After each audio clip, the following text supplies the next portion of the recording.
Sekarang kita bicara secara sejarah dulu deh ya, secara sejarah. Kalau dari sejarah itu sendiri, tanah yang diduduki oleh Palestina, bangsa Palestina saat itu sebelum masuknya Israel ke sana, itu didiami oleh bangsa apa? Oke, saya jelasin ini dalam perspektif akademik. Ya, akademik ya. Perspektif akademik ya. Akademik ya. Saya mohon maaf sebelumnya, tapi silahkan sumbernya dicek, tetapi ini dalam perspektif akademik. Sekali lagi saya mohon maaf kepada kalangan yang mengaku beragama. Sebab, kalau misalkan kita melihatnya dalam kacamata sains atau sejarah murni, Abraham atau Ibrahim itu adalah tokoh yang tidak dikenal dalam sejarah. Jadi, kalaupun mereka akan menjawab, maka mereka minimal akan mengatakan ini adalah tokoh semi-historis. Secara umum sejarawan mengatakan ini tokoh ahistoris. Tetapi Abraham atau Ibrahim itu dimunculkan sekitar 500 tahun sebelum Masehi. Dimunculkan ketika orang-orang Yahudi dikalahkan. Kemudian nama Ibrahim atau Abraham itu kemudian diadakan atau dibuat ada. Sekali lagi saya mohon maaf ya, sumbernya nanti ada di deskripsi Ya. mungkin. Nanti saya taruh di deskripsi, nanti minta tolong sumbernya. Siap.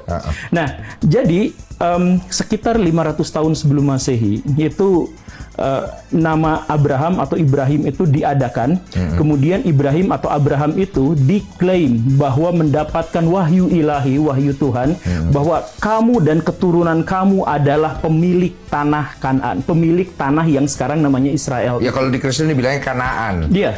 Okay. Nah, karena klaim itulah, maka orang-orang Yahudi memiliki motivasi yang kuat bahwa ini adalah tanah yang dijanjikan Tuhan. Ini spesial. Tidak ada umat lain yang mendapatkan janji sebuah tanah kecuali kami. Ya. Maka dari itu, ini adalah tanah suci karena sejak nenek moyang kami, bapak dari bapaknya bapak kami, itu sudah mendapatkan wahyu. Makanya di kitab paling awal di Bible itu, di perjanjian, di Kejadian, disitulah. Jadi kitab Kejadian yang awal-awal justru adalah menceritakan tentang tanah yang dijanjikan itu.